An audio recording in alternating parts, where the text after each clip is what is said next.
Lost Signals present Countdown to Justice, where we pit Batman versus Superman. 7 rounds, 7 episodes examining 5 decades of these two iconic superheroes represented on celluloid, in anticipation for the upcoming Batman vs. Superman Dawn of Justice. Which superheroes film series will emerge victorious? Stay tuned and find out. Hello and welcome to what we are calling the Countdown to Justice. I'm here with Rich Perry. How you doing? Louis Duran. Hello, how's it going? And I'm Chris Morgan. This is going to be a 6-part series leading up to the Dawn of Justice. What we are going to do is go round by round. We are watching a Superman movie and then a Batman movie, and we are going to compare and contrast the two. Tonight's selections are 1978 Superman, the movie, directed by Richard Donner, starring Christopher Reeve, Margot Kidder, Gene Hackman, and Marlon Brando. And in the Batman corner, we have Tim Burton's Batman 1989 with Michael Keaton and Kim Basinger and Jack Nicholson as the Joker. So, gentlemen, where would you like to start? Let's see, should we start with themes? Yeah, themes. Yeah, that's pretty good. I'd say overall right now, I would give Superman the lead right now with theme, because his was pretty much nailed on. You put in a lot for 2.5 hours, but I'd say you get the Krypton aspect, which is really good, very sci-fi. As we noticed, a very crystallized kind of world.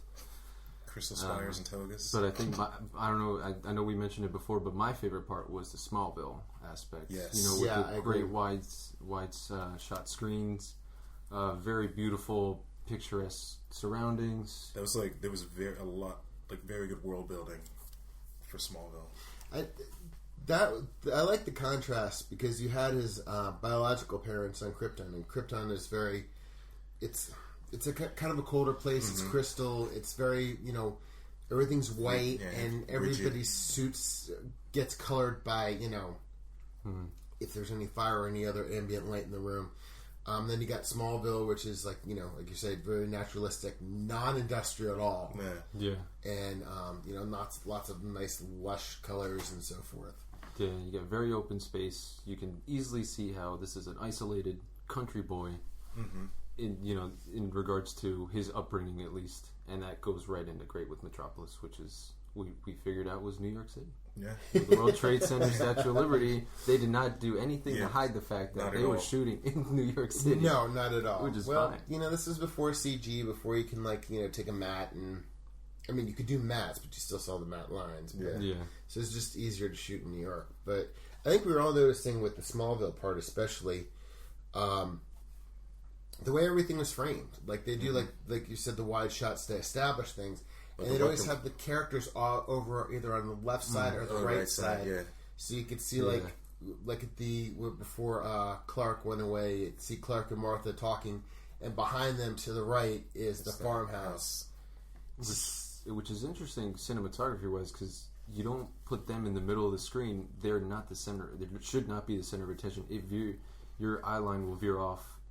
If you're looking at the characters, but the background is the main point that drives home everything that they're trying to go for. And I'd say, I don't know, I'd like to bring Batman in, is that I'm pretty sure, I don't remember, maybe there was 2 scenes, the scene with Superman and Lois at night, and then the helicopter scene. I can't think of any other scene that was at night. No. Whereas Batman kind of had a good mix in between, but of course everything's going to be at night because he is the Dark Knight. That's when he works. Yeah. Well, when you're in Krypton, it's more of a claustrophobic field. He doesn't have a lot of wide shots, and then there are certain things like Lois Lane's apartment with the balcony where you could tell that they're on a set or in the Arctic, but otherwise Donner, it seems like to try to take a very naturalistic approach to the whole film. It's like there's certain things with limitations of the effects at the time that they had to work with. But, having Krypton being, more claustrophobic, more in, what's the word I'm looking for? Like condensed? Condensed, yeah. And then when he gets to Earth, how everything's much wide open. And then in Batman, everything was a set. There was no. Yeah, There was nothing. There is no. even Wayne Manor. I think I wouldn't be surprised if they didn't find a mansion to film it. That was the only. Yeah, the Wayne Manor was the only exterior they had. The only true exterior they had. Everything else Seems was like they just filmed it while everybody was away for the day. Because like the only shots that they had were like outside of the gate. They're like obscure signs that say like it's a museum of some kind or something that was just closed off to the public. It's like, oh, this will work perfect. Yeah, real right there. filmmaking. It's like, oh, they're going to be gone for the weekend. Okay, everybody over here now. Yeah, you can easily tell. I mean, don't get me wrong. It was very German expressionism for Tim Burton, and that's kind of like what he goes for, like the Gothic kind of thing, very dark, the big shadows. But that's also it's great artistically because that's what Batman. I don't know if it's that Tim Burton kind of started this artistic style to kind of like mirror what Batman could be in, like somebody in the shadows. Because it's very hard to like articulate that in the comics. Yeah. Well, the thing about Batman, or the thing about Burton, is I think he understood the aesthetic of Batman, even if he didn't understand the character of it. Yeah, he was definitely we made the joke that the whole film was just going to be Bruce Wayne playing with his toys on set. It honestly, it was Tim Burton playing with his toys on the set. He just was mostly worried about what Gotham, the city, was telling than what the characters were telling. But Gotham, the city itself had no story to tell. No, it was just two guys running around being crazy in front of cardboard cutouts. Yeah, and that goes back to where we were saying Krypton had its own feel. Smallville had its own feel, but even New York was like a living organism. Mm-hmm. Yeah, they knew they shot in New York, but then you had things where the subway scene with Ned Beatty where he disappears, and there's that the wall that goes and pushes the cop out there. It's kind of like there's in Luthor's underground lair, there's like a heart inside there. There's a living organism inside the city. That's his special place. Yeah. It's like really he considers that his kingdom, and like you can see every bit of his personality throughout the entire thing. Mm-hmm. Yeah, I love the bit where they just go on vacation and like all he does is just throw it on movie screens, show the background of a beach, and like have like Hawaiian music playing in the background, and like a bunch of sand just thrown everywhere. I like where he's like where Gene Hackman as Lex Luthor tells Valerie Perrine, Mrs. Desmacher, he's just like, how many girls do you have a Park Avenue apartment? And she's like, we're 200 feet underground. He goes, and he's just like, why would you want to pay for the rent up there when you could have so much more room down here? I mean, it's just this like twisted pragmatism. It's just. Yeah, there was a lot of life, especially in the backgrounds. Like, I don't know if it was just them filming in the city that they like. It probably wasn't attention to detail. It's just smart on their move to try to get like a fast bustling metropolitan city that's right in the heart of. Like, if it's Manhattan, then it's Manhattan. It's Metropolis. But the Daily Bugle is obviously the Empire State Building, or somewhere like close to that. So it's right in the heart of it, and they captured the city perfectly with what they wanted to do. And I'd say Batman, looking back now, it was really good seeing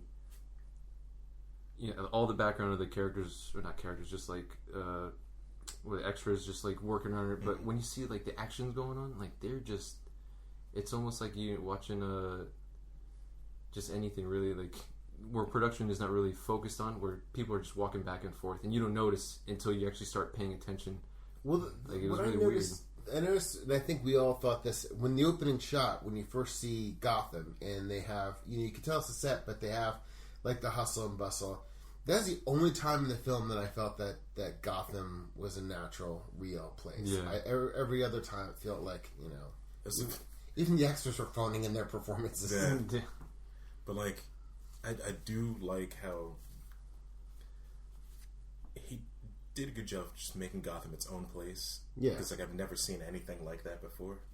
Yeah, or since. That's true. Like any cities just don't look like that. And it's got this like disorienting feel, as well as just looking like a complete shithole. Yeah, but the problem I have with that Gotham is the perspective on it would change. Mm-hmm. Sometimes it would look like this big city, but like when he's flying the Batwing around, it seems like it's like only a one couple straight- blocks. yeah. I mean, it isn't, you know, some of the buildings seem to go up forever, but then, you know, when they get up to the cathedral, it seems like it's the only tall building in the city. I mean, especially like the parade scene is perfect because like when they come around that corner, like it's just like there's just nothing past that corner. Yeah. Like whereas in Metropolis, like you'll see for blocks and blocks and blocks. And admittedly, I think they probably didn't shoot everything on location in New York, but they did a really good job when they had like the tighter scenes when they like focused on part of a building to keep that tight, and then when they did the broader exteriors, you could tell that they were even still during the smaller scenes, like in Lois's apartment, how they'll like show Clark and where he's standing, like along with the background, and then show his reflection in the mirror to show the other half of the apartment. Oh yeah, so you're just like getting a look at the entire thing. And it's just like there's genius cinematography there, just to have everything. Like every shot had something in Superman, and like I can't figure out one exactly where, you know, in Batman that I could, you know, compare to one that was, you know, I could pull out of Superman. No, like it just was not. And I'd say it was. I mean, I'd say it was poor, but I would like to say that he was trying to make Batman as claustrophobic as possible. Well, he succeeded. He succeeded. Yeah, that's very true. I mean, if you think about it, like, well, yeah, since we're doing contrast, like the Fortress of Solitude, very spacious, almost like nothing around, and the Batcave looked like you could fit 5 people in there. Yeah, it was very, very tiny. Like Vicky Vale almost fell off when she got out of the Batmobile. But the thing is, it's just like you've got the Batcave, and it's just like it goes down this bottomless pit, and there's these like spiral, you know, spires, and you could tell it's like, you know, this matte painting. And it looks like this vast cave, but anything practical that anybody's walking on is like this little parapet. It's just like, I don't understand why this is practical. You know, I don't get it. But like you said, the Fortress of Solitude, you go in there. Yeah, it's an artifice based on the crystal that Jor-El gave. But still, even when it evokes the architecture of Krypton, it makes sense. The Batcave made no sense at all. Yeah, I couldn't. And why put your Batsuit in a like steel vault? Yeah, it's like Alfred locked that up. I mean, old man's got to push like a ton. I mean, steel like just to close that, seal it up. In Batman Begins, Bruce Wayne kept it in armoire, and then when Dark Knight Returns, it was hidden on the floor, which makes sense because you're in a city now. You're no longer in the country estate. In this one, you're in a country estate. You should have it in an armoire. Like if somebody makes it to if Alfred lets somebody into the back, as he's known to do, I mean they're gonna be giveaways before they even see the Batsuit, and there's probably shit that they're gonna steal before the Batsuit. Yeah, if I was Roman, I got to the Batsuit, like time to go. Not a good idea. I haven't seen way the over my Batmobile, head, and I'm like, all right, sold. So I would hang up the Batsuit right at the front door so they know whose house they're trying to steal from. And the other thing is, if you're driving the Batmobile in there in like high speeds, and then like at the end of it's like this drop off that's like thousands. How does he turn around? Because like that didn't look like one of those like rotating circles. He just backs it up all the way down the. That's why you must hate that. That is driving like this. I'm going to give the Schumacher Batman and Robin one thing and one thing only. We haven't gotten there yet. That's round 4. Yeah. Okay, they were in round 1, but at least they established at the beginning that the Batmobile is on a spinning thing. Mm-hmm. So give him that much in advance. Even then, he's like he upgraded. He had like upgrades in those movies where like he just has the suit and the armor and set it behind like a vault. Yeah, at some point, he has. Oh yeah. We'll go on that way because there's a lot of things I'm not trying to skip rounds, but it's kind of almost at the same time kind of impossible. It's kind of difficult, like, because when I'm watching the film and I was talking to you guys, it's really hard for me not to draw comparisons between the other films. Yeah. Especially since, to me, the I don't really want to get ahead as far as bookends, but when I saw Superman, I saw Superman when I was 8 years old. I saw it in the theater with my friends at my birthday party, and we were all wowed and amazed. And my friend and I were big into soundtracks, the new John Williams soundtrack, so we were really excited, from the music, didn't quite grasp cinematography so much, but just we knew through osmosis, through cartoons, the characters and so forth. And Lex Luthor's motives in this were like about real estate, which are a little weird, but it's a big movie with smaller scale plot. He had small goals, but he was way more of a threat. But he was threatening because he looked like he was this ruthless. It's like the thing where he gets Superman to his lair by putting basically the beep on there, and he's just like he's like it's basically to get you down here, and I wouldn't he fucks around with him, and then he lures him to the kryptonite, and then all of a sudden he's just like and pushes Superman into the pool where he could drown. So you had this like kind of whimsical guy who's kind of playing with Superman, but then he traps him. And it's just like it's just like he tells him his master plan, puts the kryptonite around his neck, and throws him in a pool. It's just like, can I just say that the fact that he found the kryptonite on his own, Superman didn't even know what it was. I love the fact that he's sitting there with his slide ruler and everything, doing the calculations on how long it would take for the rocks to get to Krypton and what the radiation would do based on something else. It's like this he's basing it on some hypothesis that he has that could really have blown up in his face. He's like, Superman's kind of like, oh, nice glowing rock here with me. I think that's in especially in Superman. That was a point I think of just exposition. Like they just needed to explain how in what world would Lex Luthor know that all right, so I read from the paper that literally was just presented to me from like a third party, like nothing to do with me. He's like, oh, there's an interview. Oh, you can do this and this and this. Okay, well, if you came from this planet, well, now I figure out like it's just a weird way to develop how that is going to play in later in the movie. But it was clever enough that it wasn't like right in your face. Like he was just reading a book and they delivered the exposition really nicely and really cleverly. And as much as we're going to say that Lex Luthor had this real estate plot and that it was kind of like this small scheme, but he had this menace to him. But he even says it that like because the real estate plot came before Superman even showed his face, and then after that he even stated that it was just to take him on. He just needed to take somebody like that down. Yeah. And whereas you contrast to Batman, where I have no idea what Joker's motives were. I mean, Joker is somebody who does things to do things. In this one, it didn't even look like Joker was doing things to do. I have no idea. It wasn't chaos he was creating. He said, what was the whole thing? Because his thing was like, I'm trying to create art. Yeah, he wants to. Yeah. He's a homicidal artist. He's a homicidal artist. I'm like...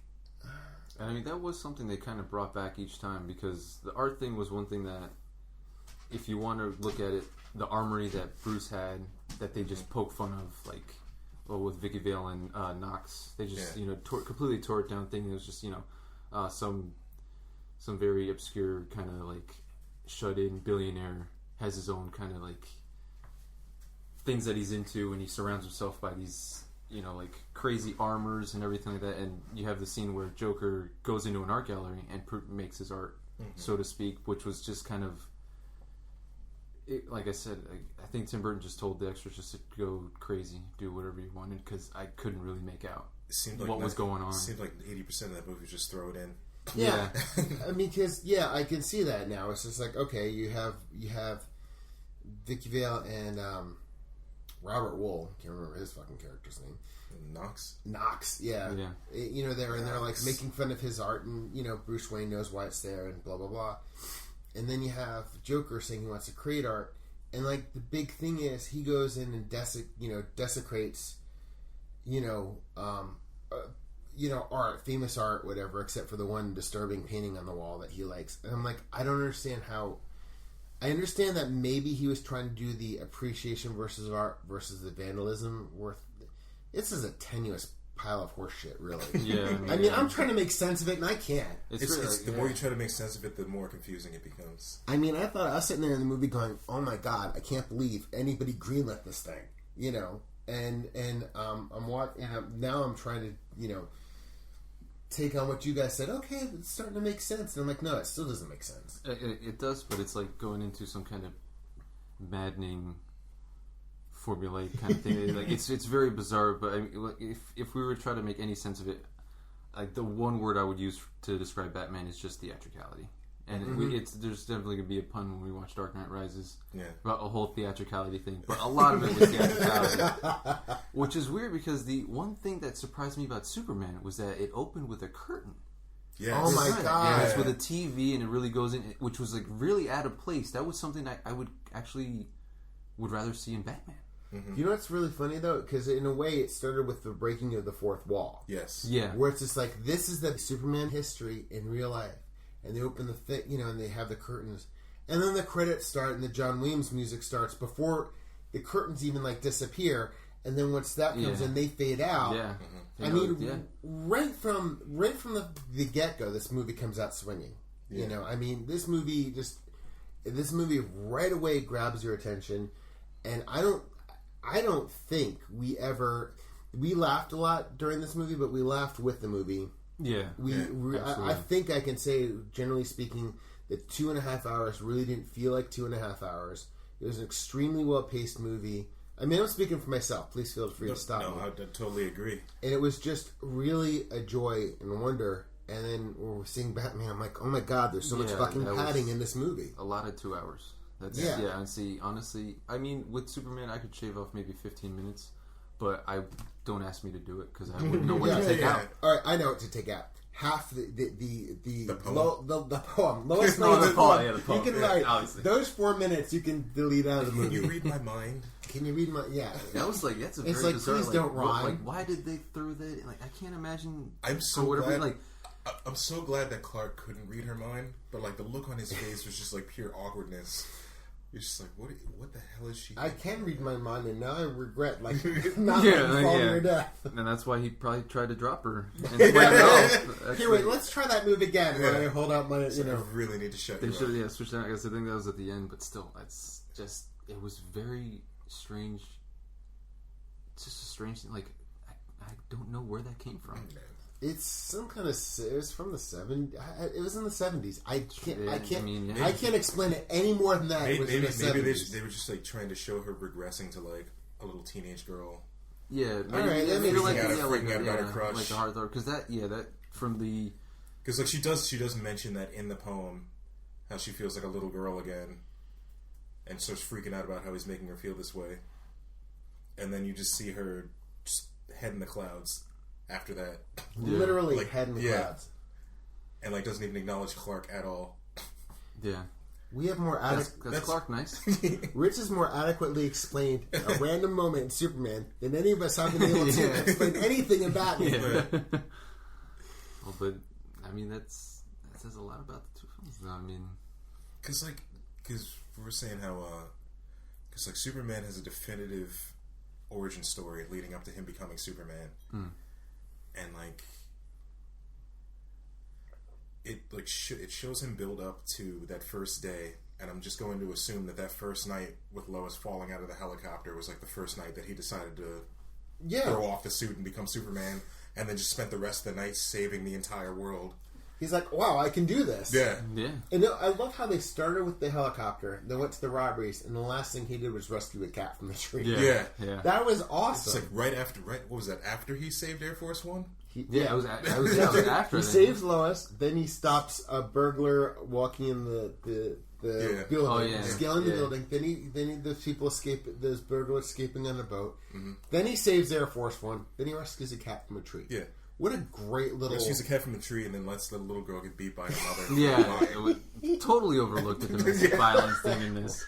Very like which happens so quickly that you're not even sure that it really happened. I wonder if this is like if Richard Donner is kind of like screaming for help in some way, slowly like putting because you got Lex Luthor saying that to the one lady like I'm gonna sock you in the mouth.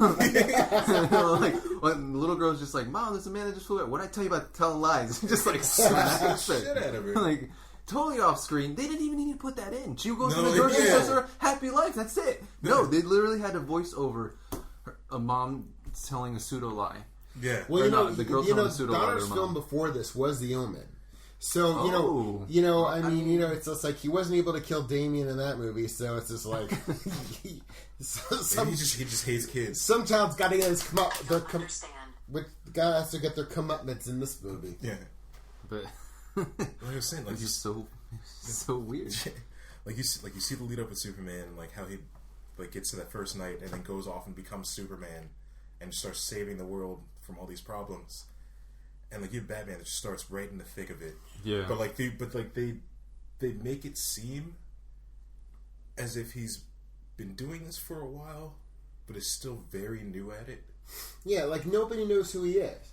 Yeah. Which would say a lot. Maybe just because he's been that stealthy and now it like, just like for the story, like story wise, it just changes, or is it like year one? Yeah, that actually bothered me a bit that they never like gave a definitive timeline for how long he's been active. Yeah. Because, like, the way him and Alfred talk about it, it's like he just started, like, maybe, like, last month. See, I don't even get that from it. I'm not even sure. I couldn't tell you. I got no definitive timeline from it. And the thing is, with the thing I love about Superman is that from the first one, I mean, there's always this juxtaposition of, like, the two fathers. And their influence on him and his influence as to realizing what one father says versus what the other father says versus the practical reality of who he is. And both fathers have said up until now, it's just like, you're meant for something, you can't interfere with the greater things, but you can be a whatever Jor-El says and Jonathan says, and he does that through you could see his motivations driving him. And then it's a learning thing he's going through. And then the next day he goes to work and he finds out that Perry White wants to get an interview with Superman, and there's all this speculation going, and he likes Lois Lane, but also you can sense that, he's like, I have to, start dispelling these rumors before things get out of control. Like, he's once again taking the outside influence, things that he's seeing or hearing, and is trying to put some control over it. Yes. And it's not like it's not like any megalomaniacal thing. It's just like, okay, this is who I am. I'm going to be. This is the kind of person I want to be. Let's start us off on the right foot. Like, he wants to be a beacon of hope to help people move forward instead of being in, what did Jor-El say, like, not to be an active participant. He uses powers to like change the course of history. Yeah. And I like how they did the whole subversion of truth, justice, and the American way, because he's just like, because that was thrown in the 40s and 50s. That tagline was thrown in because of the Nazis and the Red Scare and all that stuff.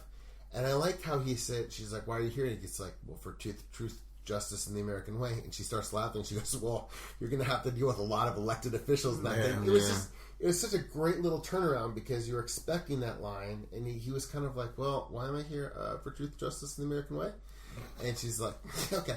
It was just such a great little moment. Man. Which is, that ties into something I want to bring up too, that in that scene, one thing that, with both characters, with Batman and Superman, is, well, for mostly Superman, being the Boy Scout, he literally tells her to her face, I never lie. But the biggest lie of all is that he's Clark Kent. Yeah. And that he's all of this. Yeah. But the only people, of course, that know are the audience, us.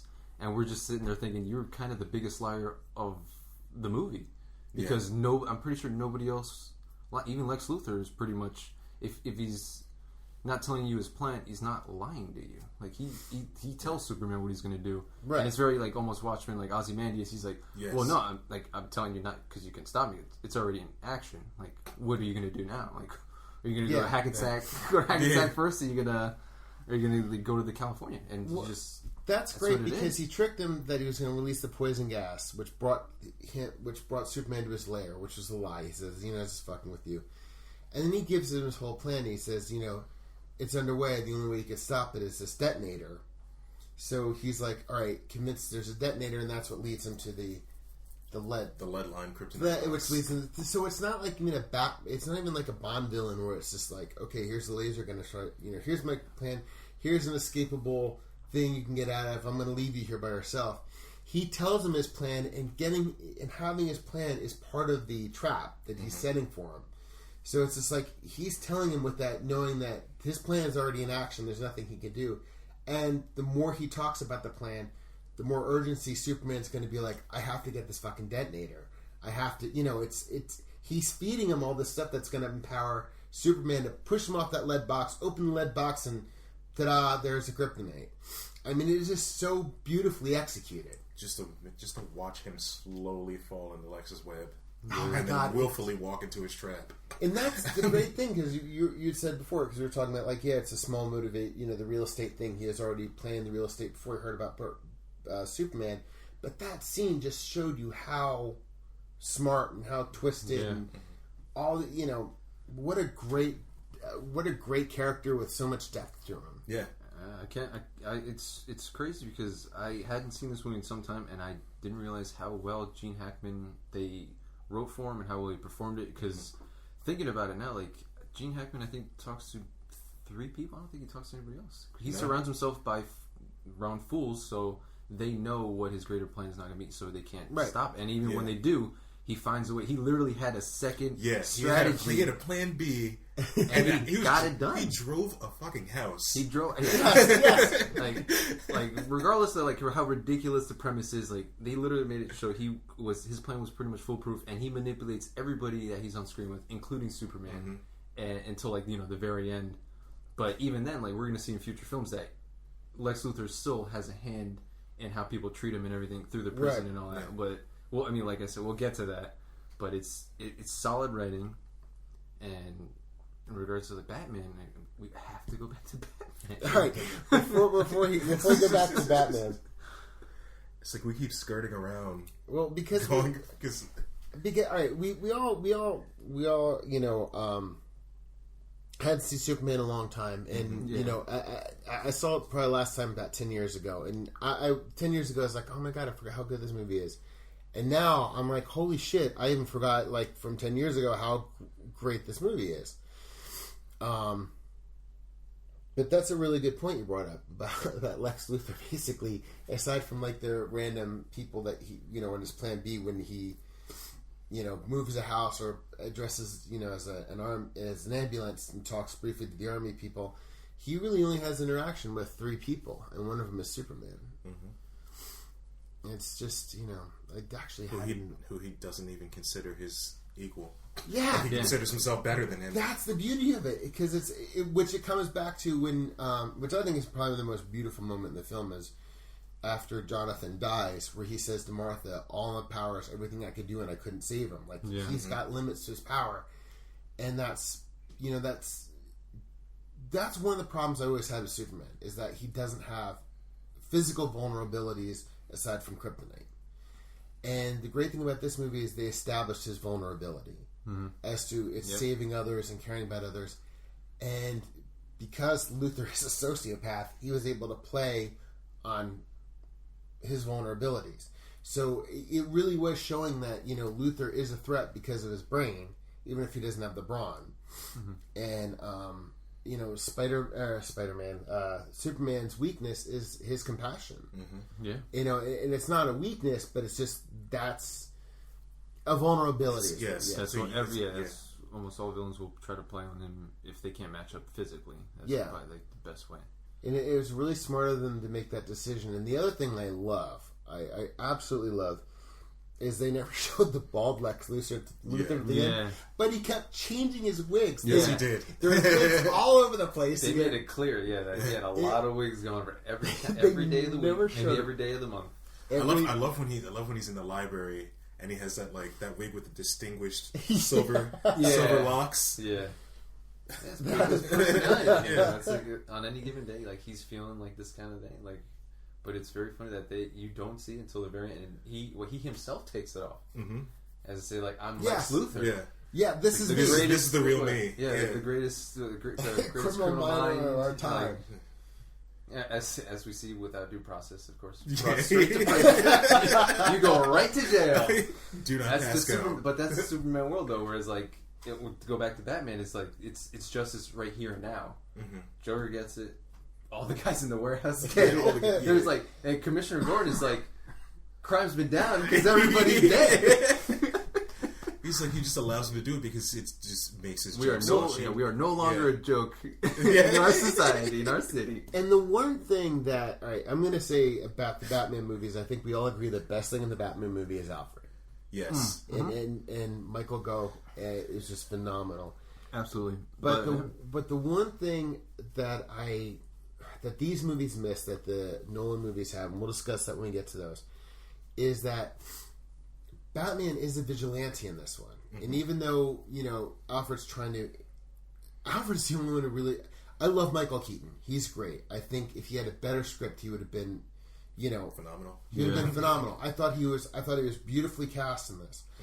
Mm-hmm. But Alfred's the one who really brings a lot of humanity to... I mean, you say show, don't tell. And it's just like they couldn't show because the script was weak. So they had Alfred, throw in exposition and he's like, you need somebody else in your life besides me. Here, Vicky, let me show you where the Batcave is. Let me bring you to the Batcave. Let me bring you to the Batcave. Yeah. And the other thing, so in this movie, Batman is a vigilante. And in the Nolan movies, you've got Alfred and Fox and everybody who are keeping him grounded to remind him you can't be a vigilante. Yeah. And that's one thing. That's one thing this movie does is Batman's a vigilante, and they make no bones about it. I mean, there's no consequences for his actions at all. At the beginning, he gets the muggers, and they're counting all their money. He pushes one through a door and threatens the other one. He said, just tell everybody, I'm Batman and I'm stop you. He doesn't do the Superman thing where he even hauls him off the jail. He doesn't even there's no give due him process. to a cop or something. It's just like, here, I'm leaving you with an idle threat. I'm not even going to take back the money that you stole. I'm not gonna tie you up and leave you for the cops. I'm just gonna say, here's a slap on the wrist. Tell your friends that I'm gonna give them a slap on the wrist, and I'm gonna kick you through a door. Yeah. Tell your friends that I'm gonna punch their friend in the face, and then I'm gonna give them a slap on the wrist, no warning. And it was so uncharacteristic too, because it was literally they go out of their way. They literally wrote it as a family walking down an alley, getting mugged. Granted, nobody was shot or killed, but he just goes up there, takes care of one guy. For a second, I thought that was going to be his backstory. Yeah, I thought that was Bruce's parents. But I was like, but these are blue collar people. I was like, look at what they're wearing. Like, if they really did, I was like, well, that's the first. I was going to be like, that's the first notch. Like, that's not good. Like, just tallied up. I did not realize it would be that it would get so high. But no, but you think about you see something that just that happened to you as a kid. And you should have gotten it worse. Yeah, they should have gotten it much, much worse. At least throw him off the roof, maybe break his legs or something. Exactly. But good man, just tell him who I am. It's like, so you're gonna let me keep the money. Yeah, I'm gonna get away. And then what was weird is because then they showed them getting taken away by the cops in an ambulance. So how the hell did the cops find them? Yeah. Or did they just turn themselves in because they were too freaked out about Batman? I'm so freaked out. This guy gave me a threat. This guy threatened me. And my friend. And anybody, all my associates, Well, for all we know, they could have just called the cops that were corrupted to help them out. He'll be just on the payroll. We were talking, I know we were talking about this before. It's just the depth and breadth of how much these people understood the people they were writing for. Now, Burton didn't write the script for Batman. No. And apparently somebody who did knew enough about it, so they got all the names and everything. But I don't think they understood Batman. No. Because I remember when I started getting back into comic books when I was in high school. And that's about the time DC, that's when Batman became from Batman to the Dark Knight. Mm. So I'm maybe 3 or 4 years into reading Batman at this point. So I remember I went there with a couple buddies and one of my buddies' brother. Okay, and me and my buddy's brother were the only ones who read Batman. And we walked out of the theater, and my other two buddies were like, "Oh, that was great! That's great!" And my buddy's younger brother and I just kind of sat there and didn't say anything and just kind of stared at each other like, "No, this movie sucked," because they didn't understand. They don't understand any of the characters. Alfred's about the only character they came close to understanding. Yeah. As compared to Superman, where they start off the movie with him sending Zod to the Phantom Zone. Great. I did not remember that at all. Me either. But that's like straight comic book history, setting up for a future movie. Yeah. Mm-hmm. And that's also showing you, that also says so much about that society too, because it's a prison and it's a life sentence, but so you can argue about, okay, you know, prison conditions, what the Phantom Zone is, blah blah blah, but they're not in the capital punishment, they're not in the corporal punishment. You know, whatever their council is, you know, there's a 5-person vote or more. 5-person vote with a minimum amount of evidence. With a minimum amount of evidence. Yeah. Unless that was his closing statement. Yeah. Let's just say probably, that was his closing statement. That, but it said so much about that culture. And you learn so much about Krypton in Smallville. And that makes up, the first 20, 25 minutes of the movie? Yeah. Yeah. You know more in 25 minutes about these worlds, these characters, than, you know, I mean, let's look at even supporting characters. Let's look at Glenn Ford as Jonathan Kent. Let's look at Gary Cooper as Perry White, okay? Both those guys, let's face facts, are probably in the comics, you know, do a lot less than Commissioner Gordon does in the Batman comics. But Commissioner Gordon not only was he a non-entity, but he was impotent within his... Who's in charge here? It's like, you're the commissioner. You're the commissioner, and you don't know what anything is happening. He's just like he's running around like a chicken with his head cut off the entire movie, and he's just like a step. He's I can't even say he's a step behind. He's not even in the same game on the same field in the same state. That his car shows up after the action. Yeah. The Joker says, "Oh, we're going to drop $200,000, whatever, you know, at midnight in Gotham to celebrate their 200th anniversary." There's not a cop on the street. No. Nope. Okay, this guy's poisoning everybody with this laughing whatever, and you mix makeup and it fucks you up and kills you. He's coming out there. He says he's going to be out there and drop, you know, not a cop to be found. The most egregious example is like when, the other bosses, when they're coming out of the courtroom. Oh, yeah. And he just shows up and, like, kills the guy right there, and the cops just watch the body. Literally watching all this go on. And just, like, stand there with, like, their thumbs up their asses, just, like, wondering what to do. But it's funny, too, because, like, almost every scene, I think we might be hitting on a point here that Batman could be reflecting on the poor quality of police force in whatever, like, because like these kind of cities. He does when she asks him why he does it, and he says, "I'm the only one that can." That speaks volumes about the kind of city that they live in. See, in the comic books or any competent depiction of Batman, when he says, "I'm the only one who can," he means I'm the only one who can step outside the law. Yes, I can do these things because I can step outside the law. And I know my boundaries, and if I don't, Alfred or Gordon or Fox, he can leave, Barbara Gordon. Batman. What makes Batman so great, is because Batman is exactly. Again, I'm trying not to jump rounds, but when he says in the Nolan films that he wants to be a symbol, in the comic books he is. Yeah, he goes out there.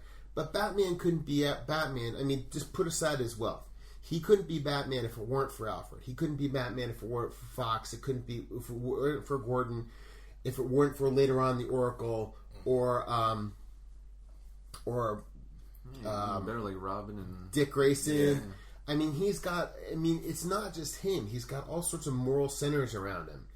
And then he even gets to be the moral center for Selina Kyle. They're two sides of the same coin.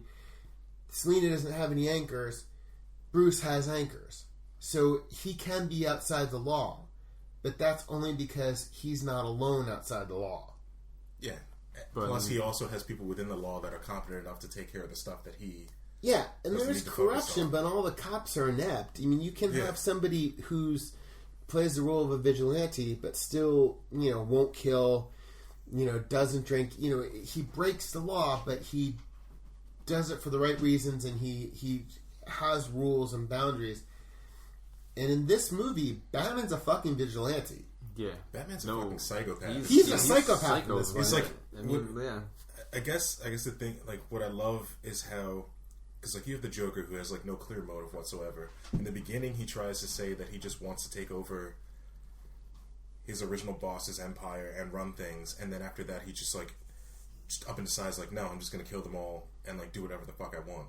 Yeah, and then, like he just keeps million. He just keeps coming up with different reasons to just be a child running around doing whatever he wants. And then Batman kind of seems the same way, where like he'll in one scene he'll slap a guy on the wrist, say go tell your friends that I'm Batman, and in another he just walks in and blows up a building with a bunch of people in it and then rides off like he's. But he doesn't even. The best thing is he doesn't even do it himself. He does it by proxy because he does it with the remote control on the Batmobile. Like so he doesn't even put his own life at risk going there when he blows up a bunch of other people and acts as chemical. Which, by the way, we've noticed a bunch of times. The thing would never pass OSHA. I mean, that thing would be closed down because you go in there and there's all sorts of crap, coming out of the pipes and everything. And B, the blatant disregard. I mean, it's just like, hey, he blows. They shoot bullets and all sorts of crap into these tanks, which spew chemicals into the water supply. He blows up the chemical thing, the plant next to a river. When the Joker's got his gas balloons that are about to pop, he releases them into the air. Because what's the worst that can happen? Gotham's saved, but maybe they'll get to Smallville. Neither Batman nor the Joker had any forethought. No, for any action that they ever took. That's exactly the opposite that you would see in comics. Usually they have like pretty much foolproof plans that they collide with each other, and one of them has to give.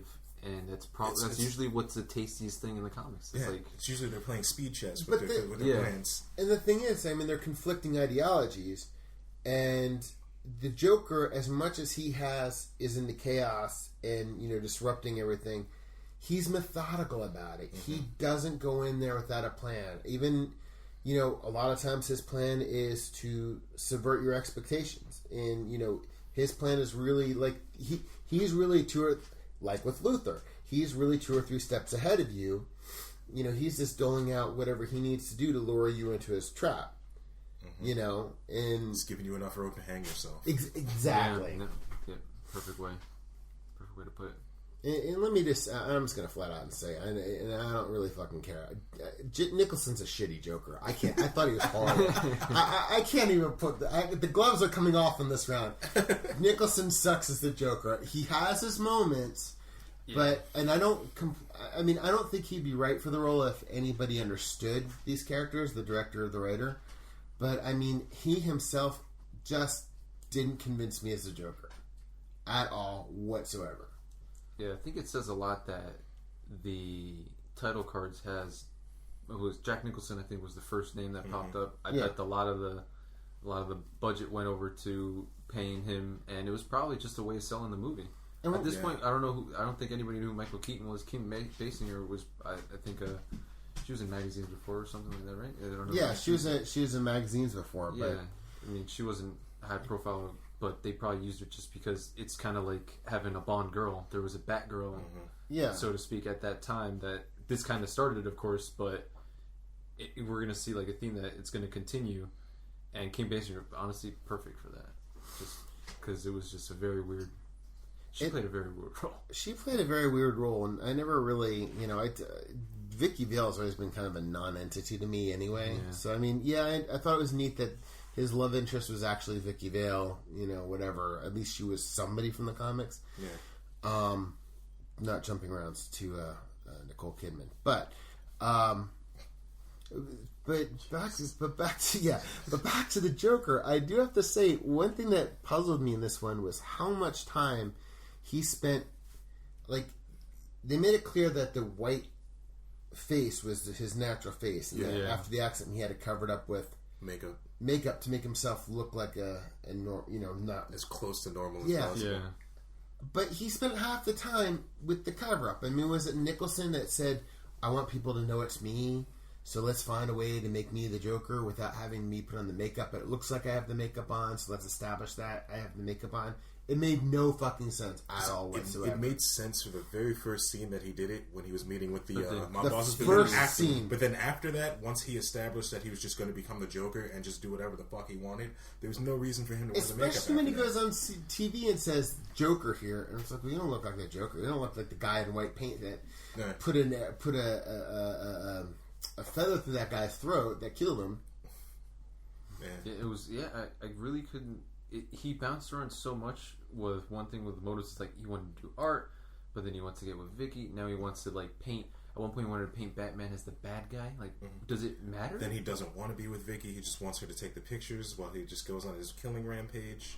Like, he was very like all over the place in regards to what he was doing at what point in time, which makes I guess you can, when I say it like that, it makes sense, but it doesn't make sense. That's the way. Like, it was really like with the makeup, with everything. Like, it would have made sense if the people who made this movie knew what the fuck was going on.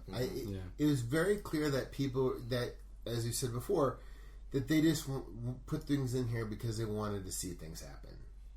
You know, it was very much like, oh, let's throw this in here too. Let's throw this in here too. He's supposed to be, you know, very chaotic. Well, what are the methods of chaos that we can use? You know, instead of having, you know, a couple set pieces, they decided to, you know, throw in defacing art for some reason. You know, commercials. He has a commercial for, you know, for whatever reason. Yeah. You know, use brand X. Use brand X. I'm telling you that I'm poisoning the city. I mean, okay, fine. That's in the Joker's thing. You fuck everybody up and say, hey, guess what? This is what I'm doing to you fuckers. You can't stop me. But that's like all he was. It's just like he was like Dr. Exposition. He didn't do anything much in front of the camera, but talked about all he was doing. Whether it was on TV or whether it was him talking to his cohorts, or... And that was probably the most disappointing, that even in Superman, like Lex Luthor's, you know, duo that he had that were helping him out, at least they had personality that you can at least pin details about what kind of person they were, you know, whatever. Like, who'd have thought I'd remember that the lady had a dad in Hackensack, New Jersey? Her mom. Her mom. Yeah. Okay, maybe, you know. So, like, I know she had a relative in Hackensack, yeah. But say, like, the number one guy for Joker, I don't think he had really that many lines. No. Let alone any of his posse. Even the guy that he took out, the old guy, what's his name again? Jack Palance. Like, besides that they were sharing a girl, I can't really think of anything else. But that's the thing. I'm listening to you, and I'm like, because I'm like a big film geek, and I know a lot of, you know, I'm a big one, and like who's playing what and what have you. But when it comes to Batman, like, I don't remember Jack Palance's character's name. I don't remember, you know, Tracy Walter, I love him in Repo Man and a couple other things. I don't know his character's name. I know Tracy Walter. I know Jack Palance. I know, well, you know, I can't even remember Mick Jagger's wife's name at this point. You know, Kim Basinger. I know Robert Wool. You know, Billy D. Williams plays... Billy D. Williams. Billy D. Williams plays... Billy D. Williams. Plays Harvey Dent as Billy D. Williams. Yeah. Pat Hingle is completely... Harvey Dent was even more useless than Gordon in this one. Yeah, seriously. Like, there was no... They just threw him in there. Yeah. But whatever. You really don't need Harvey Dent in there at all. No, like, you see that he's running for something, and, like, even when they ask him for, like, what's going on with the city, he's just like... I don't know, I'm on the phone. Just like, yeah. Yeah. Again, most of his dialogue is on the phone calls talking about what's going on instead of doing anything. Yeah. I mean, and then we look at Superman, and even if, you know, we know Jonathan and Martha, and Perry White, and, you know, oh God, Jimmy Olsen. And, you know, but also by the same token, it's just like, as actors, it's like, it's Glenn Ford. I love Glenn Ford. Or Suzanne New York plays Lara. And, you know, Jackie Cooper, or, you know, Larry Hagman's cameo. It's like Superman, I remember the characters. Even it's like, hey, Larry Hagman plays the cameo. He was the one who, when Valerie Prine went down, you know, Miss Desmacher, He's like, we have to give her mouth-to-mouth resuscitation. Yeah, one guy's like, yes, sir. He goes, nope. I got to show you, you know. He's like, I won't let you do anything that I'm not prepared to do myself. I mean, it was kind of a smarmy scene, but it was delivered so wonderfully. And these characters are so alive and vibrant, and we know who they are, and we know... Because, like, the supporting cast had personalities and motives independent of Superman. Yeah. Yeah. Like, because you see, like when Clark comes in, he's just like surprised that Lois is gone. Like, Perry's just like she's got a job, dude. Like she's off like she's off in California doing some. And I want it to be known, just because I know these actors doesn't mean it's like it suspends my disbelief that this is Jonathan Kent, and Jonathan Kent in his maybe 7-8 minutes of screen time maybe does so much more with that role than like anybody does in Batman. So he establishes that he understands Clark's alienation. Yeah. And just like, and through a few words, just like helps him find his place in the world. Yeah. Yeah. Literally, or something as small as like, the guys like that, like the football guy. You're like, the guys really tick me off. Why can't I be a football player? It's like, it's not about you being a football player, Clark. Yeah. It's what the real thing is, that you want to find purpose. You want to know who you are. And it just goes on from exactly. Yeah. It turns into a Jonathan Kent, just exactly like heart to heart moment. Yeah, it's like there's always going to be guys like this in your life, Clark. Yeah, and it is. The film is so well paced. The script is so tight that you can. So much is said in that walk up a driveway. They're walking up a driveway. Literally, they keep the camera so far away until you get up close, and it's perfect. Yeah, so it's like. But then you have the characters in Batman that have no characterization other than they live in Batman's world. Yeah. Yeah, it's just Gotham. This is how it is. It's kind of lousy, and it's really just about it. Like, and even like, of course, the characters have trouble expressing their expressing anything really. It's like, which is crazy. It's just. It's like what it's just like what is who is Jonathan Kent versus like who is Commissioner Gordon. Well, Jonathan Kent, we don't know what he did. He's a farmer, and but we know who he is. Yeah.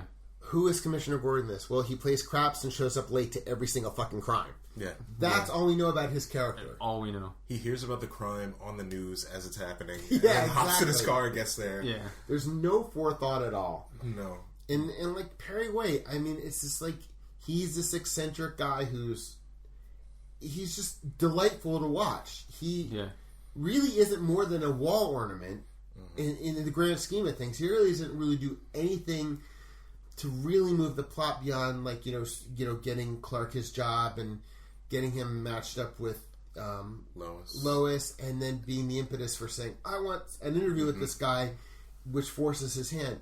But everything he does has meaning. It's so contextually perfect in this world because, as one of you pointed out, the Daily Globe, it was very chaotic in there, and it was there's papers all over the place and people running around all over the place and people passing the buck all over the place, and it just Perry White was just a reflection of all that chaos, and so was Lois. But it was also a controlled chaos because you had like it's still pristine. Everybody had their place, their job, and like you could tell that every single person in there was on top of what they were doing. Yeah. Even that one guy that just like dressed like he just fucking walked in from off the street. Yeah. The other one not wearing a suit. But then you have Gotham, where it's just a whole bunch of people just like chilling at their desks, smoking, just like not even really looking like they're trying to tell any news stories. They're just biding time during the day until they can go home. You want to say, it's easy to say that Batman is style over substance, but I'm not even going to say that. I'm not going to give Batman that much credit that it's style. It's one aesthetic.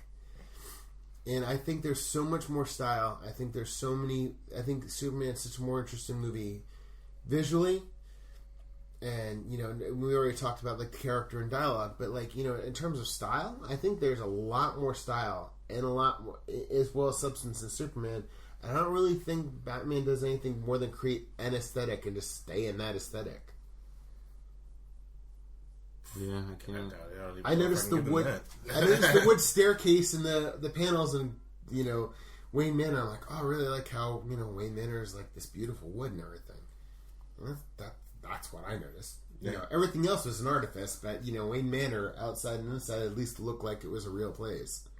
Yeah, but it was. I mean, aesthetically, like you said, I had to give it to Superman just because even in Wayne Manor, you want I think Perry was one that said that everything's condensed. Like, I don't know how they were playing craps in that room, and they had like a banquet. It didn't look like anything like a banquet hall. Mm-mm. It looked like somebody just knocked down a wall between two rooms and just like just threw in like some kind of gambling tables and everything like that. Everything looked really tiny. Even the dining room scene that they had. Yeah. It wasn't that big. Like it was. No. You could fit maybe 8 people at that table. Yeah. It's really not. They try to exaggerate it much more than it was. And it's like as if they had to shout down that table. They could have just had a regular volume conversation. Yeah, it was. They tried to paint it as something that was much grander than it really was. It was like maybe I don't know. I've never even been in this room before. Yeah. Like, it's like, is that supposed to show humility? I'm not really buying it. Again, I'm not blaming Michael Keaton. I think Michael Keaton's a great actor. I think he did the best with what he was given. But honestly, I noticed more about how beautiful the table was, like in terms of like the wood. Mm-hmm. You know, I mean, because I'm an amateur woodworker, so I'm starting to notice that more. So I was more enthralled with the aesthetics of Wayne Manor, the woodwork, than I was, anything that was actually going on in the fucking scene. I mean, to be honest with you, that dining hall was probably the same thing as the art room. That was probably the same thing as the game room. That's what I was thinking. Like they just moved. They just like took out the craps table, threw in like suit of armor for the armory, moved that out, threw in a table for the dining room. Yeah, we have to get a roulette wheel and a craps wheel in here. We're never going to fit in. Oh, that's okay. Just crunch everybody together. Yeah. Instead of having people spread out, just push everybody behind Commissioner Gordon. Put Commissioner Gordon and Harvey Dent at the front of the craps table and push everybody else behind him. We'll give the appearance of... I don't just Gotham and then Typhon just seemed like this... just seemed like a pocket dimension. Nothing... Yeah, I couldn't place that in a country because who'd want to live there? Like, it should be an island because if it was attached to any landmass, I would assume everyone would leave Gotham. Even when it's daytime, it's fucking nighttime. Yeah, like there's just like so smog. Bad. There's homeless people all around getting drunk or whatever. Like it just looked so caricature. It reminded me of Brazil, the Terry Gilliam film. And there we've got an over-industrialized, corporate-run, right-wing, Christian-backed totalitarian society. Okay, which is perfect for that parody. And there was no choice. People lived in this thing. Gotham, you're assuming they live in a democratic America because you saw postcards of New York and all sorts of stuff. So you're in the United States. So like you guys said, like why would anybody fucking choose to live there? It would be within the power of a lot of people there just to get the hell out. I mean, there's no reason anybody would want to live in a place that looks like in somebody's like industrial nightmare of a parody film. Yeah, there's all kinds of smoke billowing out everywhere at any given time of the day. Mm-hmm. Kind of all these kinds of crazy chemical plants right by the river. That should have been all kinds of crazy stuff leaking in. So the fact that they were freaking out about the Joker putting shit into their cosmetics and everything, like they should be used to it. Yeah, at that point, they should be immune at this point. Yeah, like because his tank goes right into the river. You see his hand come out. Everybody in Gotham should look like the fucking Toxic Avenger. Yeah, and if they haven't already, then I doubt that shit is going to kill them. Yeah, seriously. I mean, let's talk about the one plot hole in Superman, because if there's anything that we all notice that at the end, in order to save Lois, Superman flies around the Earth and turns time back, which saves Lois. But we all pointed out that, maybe you bring because Superman's creating the time vortex, he's out of time, and maybe the missile that he shot off into space is out of time. But there's at least one missile. Like, he may have saved Lois, but there's still one missile that's going to go off. Yes. Yeah. There's one missile that's going to go off, and there's still a town that needs to be saved from a flash flood. Yeah, because if he saves Lois, then he's not saving the school bus. Yeah, that's the whole point, right? Yeah, so he has to choose, and he literally, if we wanted to, go to motives of the heroes, then Superman does not look too good in this part. Not at all. Like you were saying when they had the bit with Jor-El in the clouds, like Mufasa trying to tell him not to do it. Don't he's just literally what is it, forbidden? It's forbidden for you to interfere, and then he's just like, "Fuck you!" He just flies right through the clouds, and then he just remembers back to when he couldn't save his dad, and just decides to become God. Yeah, exactly. He's like nobody. Yeah. He's like, I'm going to choose not to to change her, bring her back to life. And it's interesting because they just go right to her, her car just breaks down, and he's right there. Mm-hmm. Like there's no, it literally he makes there's no like looking in between the lines saying like, no, her car just broke down. We just saw what happened when that happens. You're right there. Jimmy Olsen's coming up. Like, she's fine. What is that? What else is going on? Yeah. Like, is he thinking like, oh, it's, Hackensack is closer to Metropolis. I'll stop that one. California, don't worry about it. Yeah. All right. For all we know, like, it'd be cool to see in the future Superman movies if we saw like the map, that just California's just gone. It's sort of like there's no more real estate there, but I mean, that'd be nuts. I really would like to have. I mean, like I think we were talking about people before. That Notisburg. Yeah. It's the only one that's and I love how it's Dustmacher Peaks, and on the map they even show the two little mountains. That was beautiful. I did not catch that. Oh, you didn't catch that because, like, when you first see Miss Dustmacher, she's in a push-up bra, where her cleavage is out there. It's kind of in your face in a. Those are my favorite supporting characters. Yeah, exactly. But it's their boobs are in your face, like not in a sexist way, but in a kind of. This is a kind of it's not. They're in your face, but not like in a exploitative way, right? But then when you see where it says Dustmacher Peaks in Northern California, you see the two little peaks. I'm like, that's fucking beautiful. That's just such. I missed that. That says so much about what Luthor thinks of his assistant. Thinks of her. I mean, really.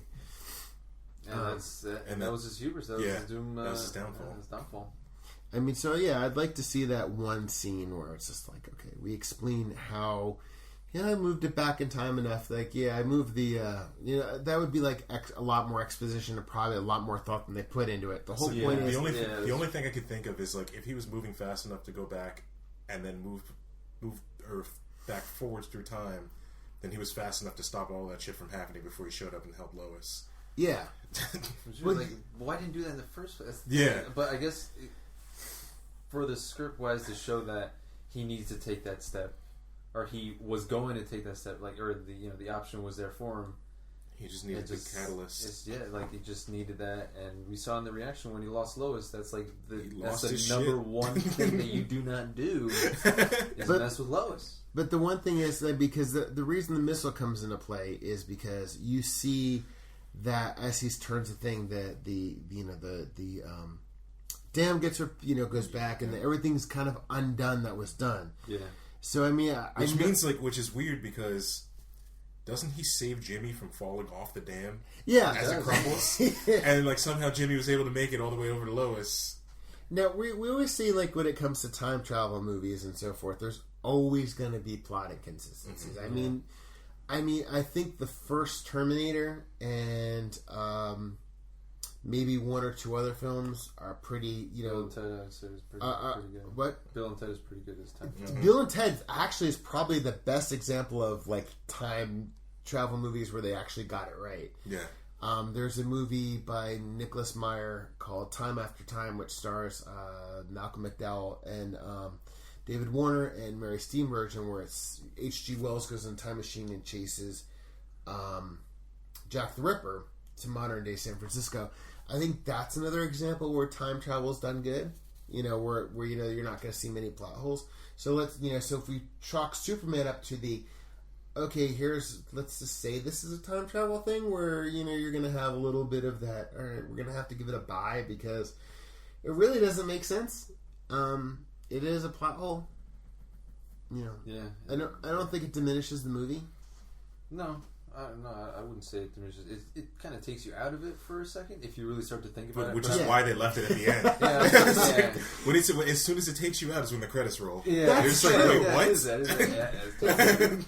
It's true. I saved you, Lois. Jimmy Olsen comes. It's like, well, gotta go. Yeah. It's like he cares about everybody, Jimmy. And it's just like, here's Lex Luthor. He's in jail. No due process. All right, catch you later. We're all in this together, Warden. Bye-bye. Yeah. Warren's like, we gotta get out of here. We have to get out of here before the audience thinks too much about this ending. Let's go. But still, you can't. I mean, you of all the things to see in that movie, to remember, like, of course, remembering it from when I did first see it as a kid, be like, yeah, he does go back in time by spinning the goddamn Earth, and that's how they say. I mean, hey, it's an established thing. If he can do it, then fine. Yeah, I want to see him do it in every movie from here on out. Why not do it in every movie? That's the other elephant in the room. So if he has the power to turn back time, the only reason that he would not want to do it is simply because Lois didn't die. Because Lois didn't die. Or maybe he had time to think about it. He's just like, oh, Dad was right. I shouldn't do this all the time. Yeah, maybe I shouldn't. But that's the one problem is that there's no repercussions for that. They never followed up on. That's the. We'll get. I guess we get to that when we get to Superman 2. But there's no repercussions as to. Well, he did this. He did meddle, and what happened as a result of it. I want to know how Jor-El knew that he was capable of doing that. I don't know if Jor-El knew that he was. Well, that's another thing with they showed a lot of things with exposition at that, especially when he was doing his all his years of schooling or whatever, and when he was in the Fortress of Solitude.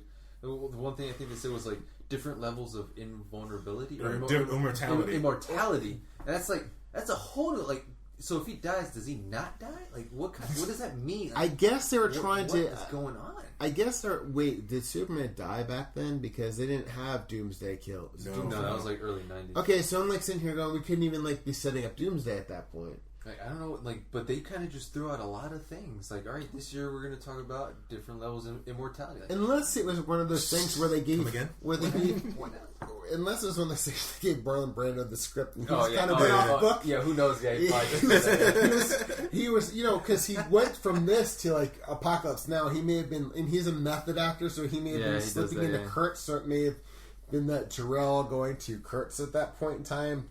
There are different levels of immortality. Also, how the hell did he record 12 years worth of things within the 30 days that he had to build that spaceship? Yeah, it's just maybe he turned back time.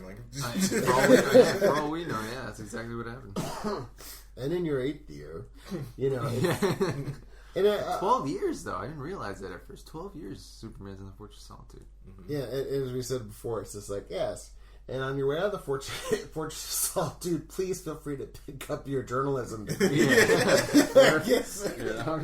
And you have a job at the Daily Globe now. And you can go, my son, I always felt that you're going to have a bigger purpose on Earth. And you should be a journalist, too. It's a really great occupation. Really or what did he do? He's just Jor-El here's just here's a whole universe of knowledge. Now, when you leave, you're going to sit there. I'm going to put out several degrees, and you can pick out the degree you want to before you fly out of the Fortress of Solitude. But choose wisely, because as soon as you pick up that one degree, the other ones are going to disappear. He did a 12-year crash course on literally every collected bit of knowledge in the universe, and just decided to. Well, I guess that makes sense because journalism is very, you have to be very active on your feet at the moment. You can't be a doctor because you can't be taking care of a patient or be a surgeon and be like, I gotta go. But you're in the middle of a 12-hour operation or something. And you can't be law enforcement because then it's what are you going to do? It's just all right, you're going to knock your partner out every time you have to go. So journalism does make sense. Yeah. Because he's going to get the beat, he's going to know what's happening, and he's going to have. Plus, he's always able to just leave and say that he's going to follow up on a story. Yeah. It gives him a lot of leeway to just So he could save the day and then write the story on saving the day. I still love that scene where everybody's so focused on the TV that he literally just hops out the fucking window. Yeah, that's brilliant. Yeah. It's one of it's just another day at the office. The Globe got one more. It's a reporter sees that, he's got a story. He just goes down and nobody there. I would love it if as he climbs out, the camera just pans over. There's another guy out there, just on the ledge, just looking down. It's you too, huh, buddy? And then Superman's got to fake it. He doesn't know. He's see at the bottom. Oh man, it's really funny because you're talking dated effects, and I said this while we were watching it. In Superman, it's 1978, okay, and you had Star Wars and Close Encounters, but this was a lower budget movie than I don't know, but there is a charm to it. The lack of special effects did not take away from it. Plus, they made it work because we compare Batman and Superman where they both use models, and miniatures for certain scenes, the one with the flood. You had the water trickling down, but they slowed it down enough to make it seem like it was a river bubbling over the rocks. And whereas in Batman, when you have the bat plane crash, it's just somebody just threw a toy plane. Threw some firecrackers in there and threw a toy plane at a building. And the Hot Wheels, saw some Hot Wheels painted over it. It's like 1989. You should not be able to, I mean, like, there are certain scenes where you could, like, see the matte lines, like, ridiculously. With the chemical plant where it's, you know, in front of the city of Gotham, there's, like, thick matte lines. And, like, this... Or Batman standing over watching the family. God. And it just looks like a little cartoon. And they animated his shadow at one point. Yeah, it looks really... So what is this, Peter Pan? Yeah, exactly. Your shadow is own person? Yeah, that's the best way to put it. I mean, I knew they tried to work in the Peter Pan analogy in there. No. It was Superman where Lois says Peter Pan. Mm-hmm. Yeah, fuck that, man. You'll never hear me probably say, let's get past the first 4 rounds, you know, then probably. Oh, yeah, it's going to get much worse. Then it's going to be fuck Superman. It's going to be fuck Superman. Yeah, because when we were watching the ship escape from Krypton and they're going through the thing, I'm like, oh, there's a matte line. You could see, like, but overall you couldn't see it. There's just every now and again you could. But every time there was a visual effects shot in Batman, you could see the matte lines. I mean, there was, you know, there's always going to be, and I know that Burton likes to do this kind of like quasi dreamlight state, you know, this quasi fantasy thing where everything's kind of surreal, so you can kind of get away with that, which works in some cases. But in this case, it was completely distracting. You could really tell the matte paintings. You could really tell what was superimposed. And the worst was, you're seeing matte lines on models superimposed in front of matte paintings. So you couldn't even, like, you know, it was just... in Batman, it was extremely distracting. Yeah. In Superman, ironically enough, when you were putting real people in real places in front of matte paintings, it wasn't as distracting, even if the effects were... You know, yeah. Considering how close the budgets were after seeing it, it's insane that Superman, for me, by far gets when it comes to special effects or just the way that they approached it. Even a movie that was 11 years older, 78 compared to 89, like the scene with the train when he's like running next to that. God. Yeah, that was amazing. It's incredible. Like I would love to see that even in today, in some like instead of doing a cheesy CGI like blur of somebody, you know, like that was brilliant. I don't know how he did it, but I have no idea. But it was still like really good. Like that widescreen shot when you see the car driving up and you see the dust trail towards the farm, and you actually see him stop and pose next to the truck before they even go to the close-up to show him there. So you know this had to be practical effects. I mean, you know, and there wasn't even a time where, like, the reason Star Wars could get away with what it does is because they did a lot of compositing against space, so it's a little easier to hide. So I'm really trying to think, how did you do that? Because it would be hard to, you know, with that technology to airbrush it out. So, you know, it's like the visual effects, just for something as simple as a car and, you know, a dust cloud from tracks. I mean, that was extremely impressive. Like that you saw me freaking out when that scene happened. Like, that blew my mind. Yeah. Because, like, you never see, like, especially today, you never see anybody, like, do widescreen shots like that. No. Yeah. To, like, show, just for example, to show somebody, like, running at super speed, they'll just use too much CGI. It'll look way too fake. Well, and you can always tell. I mean, even today. And then this, I'm, like, not even sure how they did it. Yeah. Couldn't tell you. That's an awesome thing, because you're sitting there like, you're like, hey, it's like, and nowadays it's like, oh, CGI, you know, and nowadays it's like, oh, that's practical? Oh, that's impressive. Back then it's just like, this is all practical. How the hell did they do that? Yeah. It's, I mean, one thing I would say is that even the flying scene with like Lois or even with Superman, like, you know, it's all blue screen, they're on a table or wire or whatever it is, but like you said, there's charm to it. Yeah. Like, they're all having fun with it and everything like that. Whereas Batman, of course, they didn't know back then that at some point there'd be an HD version, and everything that they could have hidden with the standard version is now shown like in high definition. Like the wire, like the wire with him floating through the. Yeah, I'll give him that, but like just the way like the Joker's animation when he fell with the statue. Oh my god! There was one other thing when Batman like was falling after he said, like that was just so bizarre. Like I know that was a CGI, but it was just so bizarre the way he approached it. Like they made it so. It looked like it just wasn't right. You could tell it was an actual person, but they made it look like they dressed up a dummy with a Batman suit and shit, drop him off the side of a building. No attempt to make it seem like real. Whereas like Superman, when he gets the guy that's doing the going up the skyscraper for robbery of some sort. I don't know what it was. I don't know what he's doing. Yeah. But even that looked real. That he was like flying down, and like just everything about that, like his flying animation was just spot on. I couldn't think of a moment where I thought, all right, it's a little a little much or cheesy. They could have done something different, but I don't know. Like, I mean, I think we're all of the same mind where like we know enough about film and know about filmmaking that we understand like their fourth wall is always on one level or another broken to us because we're always like thinking, is that CG or something like like when I saw Pacific Rim for the first time, I'm like, wow, all these kaiju movies I grew up with, seem real now, which is ironic because they used to be practical and now this is CGI and so like I'm very aware of that stuff. So when we're coming to Batman or we're coming to Superman, the reason like at Superman you can overlook certain things is because like one of my favorite movies is a 1954 version of A Christmas Carol called Scrooge. Brian Desmond Hurst directed it. Alistair Sim starred in it as Scrooge, and basically every exterior shot, the whole thing is on the set. Every exterior shot is a redress of the exact same block, and you can't hide it. It's just there. So one time this is a bakery, one time it's a store. It's the same thing. All the old movies you used to watch. There's always rear projection. The thing is, and when you're watching like the old King Kongs, that's claymation or whatever, or the old Harryhausen stuff.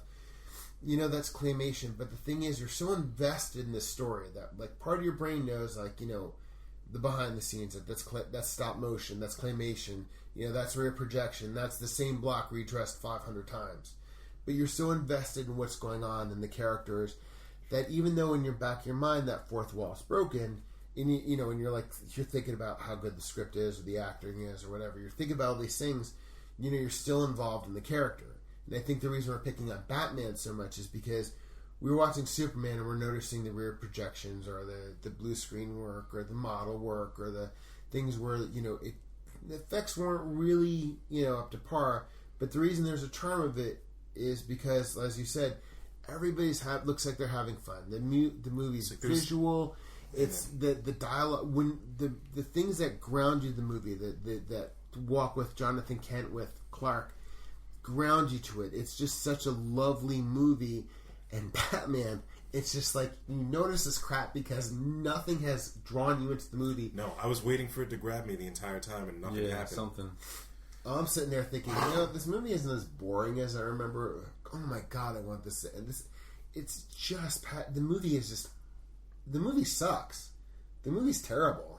It's very shallow. Because there's a lot of scenes that are very soap opera-esque.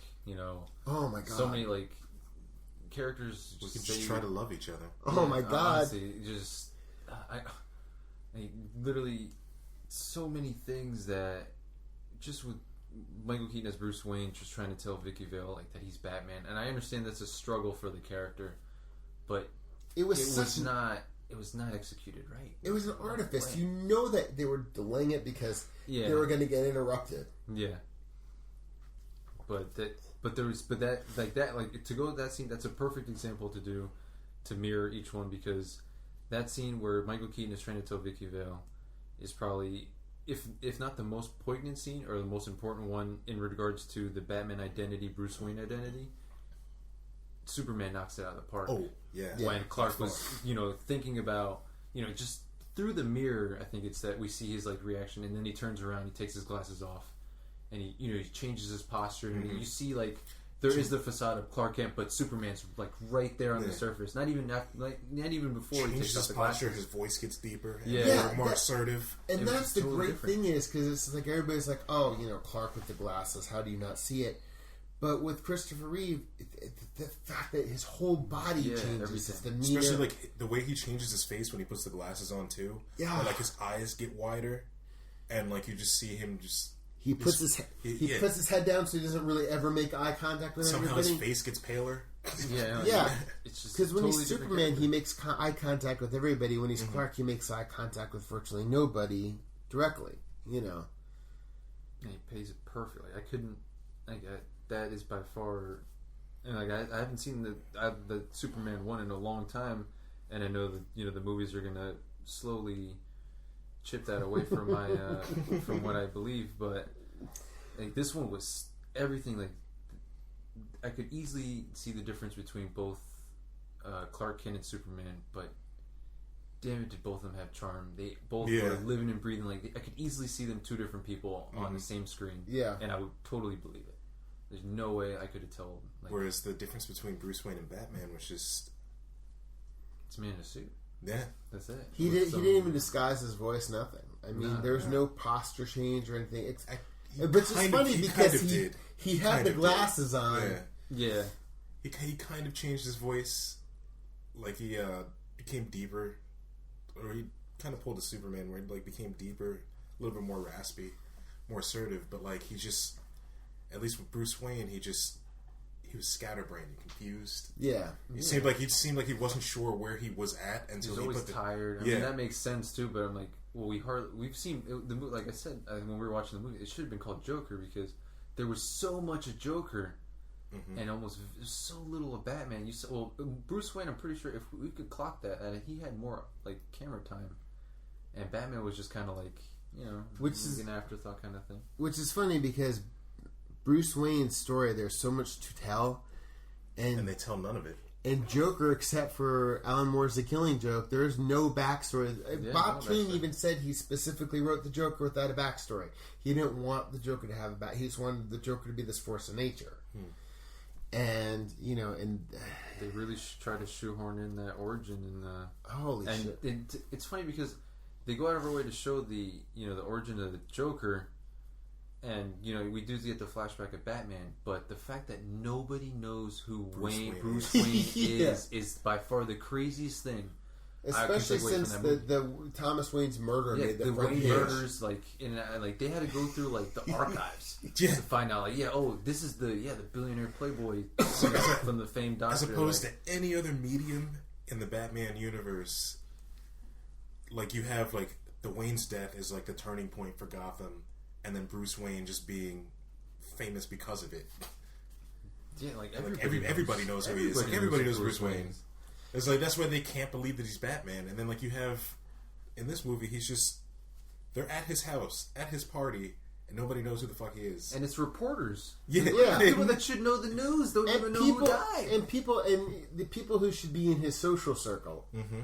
I mean, everybody's coming over Bruce Wayne's for this charity gambling, whatever it is. I couldn't tell you what it was for. And it's just like, no idea. Who the hell knows? And the thing is, who knows? Who cares? Is what our attitude is. I don't remember Batman except for being boring and not I'm not understanding why anybody likes this movie or likes the Joker. Why I think Jack Nicholson and like this movie's worse than I remembered it. I feel like I should be apologizing to my childhood self. Yeah, I really because of like how badly this movie is aged for me. I was 19 when I saw this movie and I thought it sucked then. So. Yeah, it's a rude awakening. Before I was like, well, at least Jack Nicholson will be, the saving grace. No, like I can't. No. All I kept thinking about the whole time is like, oh my god, Michael Keaton's so good. I'm glad he did Birdman because at least he was able to do this. He was able to be in a good rendition where he. But I mean, that movie had no point. It was fucking awful. I mean, it got made and spawned its own monster. We're gonna see that in all its glory. Oh my god, it's so hard not to jump ahead. It's hard, but it's funny because we're starting at two different like. Superman is at the ceiling right now. Yeah. It's hit its ceiling and it's going at full force, and Batman's in the basement. Like it's the children under the stairs that it does not want to see the daylight. It's an abortion. It's an dismal, bleak. It's not as bad as like it's gonna get, but it's funny because they're gonna level out at some point, and then. But it's great. I can't wait. It's joyless. It was what it is. Yeah. It's really just joyless. Prince couldn't even save it for me. Oh my god! The score, though, I gotta say, the score is tied for me, though. Like, both of them. I mean, Richard Donner, but John Williams' score is. I mean, it's very iconic. and Danny Elfman, and they've been using his Batman theme for. Yeah. Yeah, I mean that's its own thing. Like, that is the score is probably the only saving grace besides the weird like was it the boombox music that was going on? That was all kind of like out of place. You know, Prince, I could tell where our vote was going because like while we joke around during Superman, most of the time we were just watching the movie. Yeah. And then as soon as Batman started, like the jokes were just not. They started and did not stop. Well, because Batman, because Superman, we were laughing with the movie. Mm-hmm. You know, we had fun with the movie and enjoyed it. And Batman, I was actually holding back not to rip it apart because I knew we were going to do this, so I didn't want to. Yeah, we were joking like about how incompetent. We made some quips, but I'm sitting here going, I got to save my. I have to have something to spit out at the podcast because.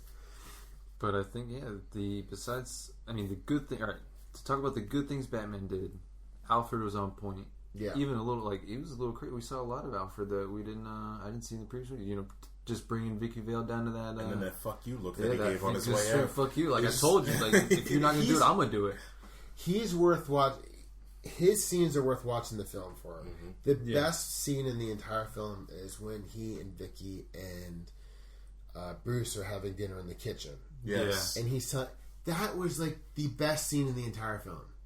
If there was more of that in the movie, even in the bigger scenes, if there was more of that heart in the movie, it would have been a much better movie. They should have focused more on the relationship between Bruce and Alfred. Yes. Yeah. And especially if because like they didn't show too much of his backstory. Like they had the newspaper clip, and then they showed the scene of Jack Napier.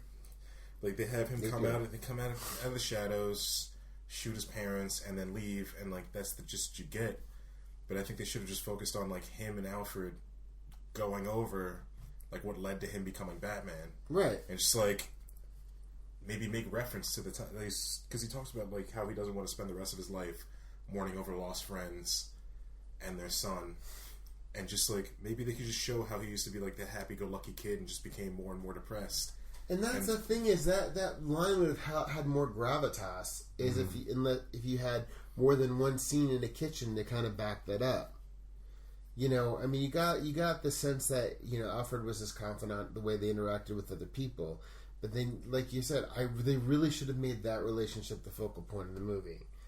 And when I was thinking about this versus Superman, is you have that one kitchen scene that's got all the heart for the movie. Superman kept bringing us back to those scenes, but everything Superman did, everything Clark did, every one of those characters did, had heart in their own way. Mm-hmm. The nefariousness of Lex Luthor had heart in it. Mm-hmm. There was always that in it, and when Alfred wasn't on screen, everything else was just kind of painted cardboard, just like the rest of it. Most of it was just very shallow, like I said before, and one-dimensional. I mean, very little character development. Like Knox had no development, as far as I know. No. Vicky Vale was there as like the damsel in distress. We knew she was in wherever war zone. She's in the damsel in distress, and then she tried to become the anchor for Bruce Wayne. Yeah, and kind of just, but she was just his girl. Mm-hmm. I mean, Alfred was the butler. He had which some kind background, of bothers me because like they introduced her as being so competent, and then like they had bits where like because like you have Lois like when her and Clark get mugged, and like the entire time she's just like in control because like the guy's just like come with me, and he's got a gun pointer, and she's like, let's just get the fuck out of here. Yeah, like goes to walk away, and he's just like, no, we should go with it. Yeah, he's like, no, he's got a gun pointed at us. And then she just like kicks the shit out of him. Yeah, she showed her resourcefulness. Even when she was like stuck in the car or stuck in the helicopter, she was actively trying to get away. Vicky Vale really, but you have Vicky screaming the entire time. Like even when he's got the fake gun, like she screams, and then like Lois just looks mildly annoyed. But that's the whole thing about these show don't tell. Yeah. It's just like, Vicky Vale, they kept saying that she was in this war zone. She went from fashion photographer to being in this war zone. But nothing she ever did beyond that showed any kind of strength. Whereas Lois, she's presented as a scattered brain who can't spell, but she really has her shit together. She's just eccentric, and she's always trying to be so far ahead of things, she kind of sometimes misses what's in front of her, which is why she probably has a hard time spelling. As someone who is a miserable speller, it's just like... It's only one P in rapist, Lois. So awesome. And then you got Vicky, who's supposed to be this together person who's just... Nah, literally, she sleeps with the billionaire right off the bat, pretty much, and then becomes a clingy girlfriend the next day. And then even Knox was just like, I'm kind of watching out for you because you're not doing your job. They had dinner together, they slept together, had one other scenes, and it's like, are we even going to try to love each other? I'm like, yeah. And what basis is this? That went real 0 to 100 real quick. Yeah, like the night before, you had no idea who this guy was. You were even drunk, and he wasn't drunk. So yeah, it's just like, okay, so he's not drunk. So we kind of get the point that like maybe he looks like he drinks but doesn't drink. Yeah, which is in character with Batman. But he has no problem letting her get hammered and then sleeping with her. Yeah. He kept once in the kitchen scene, her glass was like half full, and he glug. Yeah. Just, hey, you see, you're almost half done. So Batman, he may or may not be. I would love it if they like focused more on that side of his personality, because like that would explain why Alfred's like so exasperated. Like maybe he's just like every night he just like brings home a girl, gets her drunk, beds her, and then just like makes up some bullshit about like having a meeting that he has to go to. Which is why Alfred just like on the way out he's just like, we're not fucking going anywhere. Yeah, and that's why he shows her, and he's like, now you can't get rid of her. She knows your secret. You can't get rid of her now. Now you're gonna have to kill her if you wanna. Which we know he has no problem doing. Apparently, apparently there's no problem doing not that. a problem. It's like, you see what I did to Ace Chemicals? I get no fucks. He has no problem. He has no problems poisoning the city while he's saving the city from poison. He'd probably do it by drone too. He wouldn't even be there. He does it by drone. No, he'll go to pick her up in the Batmobile, and then she'll hop in. It'll be nobody in the driver's seat. I'm driving you off the cliff. The bat armor is like is defective. So good luck, Vicky. Or this time that wall won't disappear on her way into the back. Exactly. Bat armor's out of commission, Vicky. Oh man, but that's just great. Okay, so round one, I think Superman wins by a fucking landslide. Oh yeah, absolutely. This has been a Superman by far was a knockout in seconds. If we go past the opening credits, I mean, like, Superman, hit the ground running, even the opening credit sequence in the movie, it was a little less compelling in Batman. So, like, even from the opening credit sequence, Superman came out and never... Batman just seemed like... I take it back, because, like I said, that Bruce Wayne was confused until he put on the suit. Even Batman was confused. Because, like, he gets shot and, like, fall down on the ground and then get back up. Or like when he goes to drop, instead of using his cape to slow down his fall and land gracefully, he just fucking drops. He just drops in trash. Drops like a fucking sack of one guy potatoes. shoots him and there's a bullet hole and he goes, "This is body armor." It's like, no shit, Sherlock. Are we doing Man Bat? I'm sorry. Are we doing Man Bat right now? But by far, Superman hands down. Yeah, that's an A. It's not a perfect film, but it's really lovely enjoyable 2 hours. For what it showed us in 2.5 hours, I would watch it again. No, in a heartbeat. Absolutely. I give it an A. This is an A+ film. And Batman, I'm going to say best D minus. I'd give it a D. Yeah, I'd give it. God, I never thought I would see the day where I hold Batman Forever higher than. Well, we're not there yet. Let's wait till round that's true. three. That's true. Let's wait till round That's three. true. I can hate it worse. I thought this was going to be the pinnacle of Batman movies, and they're all going to go down from here. I mean, Let's see how Returns goes. Yeah, I haven't seen Returns in a long time. I'm just going to say Returns has Danny DeVito and Christopher Walken going for it. Mm-hmm. So and Michelle Pfeiffer. Yeah, not bad. So round one, Superman wins by a landslide. Mm-hmm. I think the bell rang and Superman knocked down Batman, and Batman never got up. Nope, not a chance. Well, thank you for joining us in this round of Countdown to Justice. I'm Chris Morgan here with Richard Perry. Thank you for Thank you for allowing us to vent. And Louis Duran. Hey, thanks for joining us. And everybody have a good night. Music and editing by Chris Morgan. This has been a Lost Signals production. All rights reserved.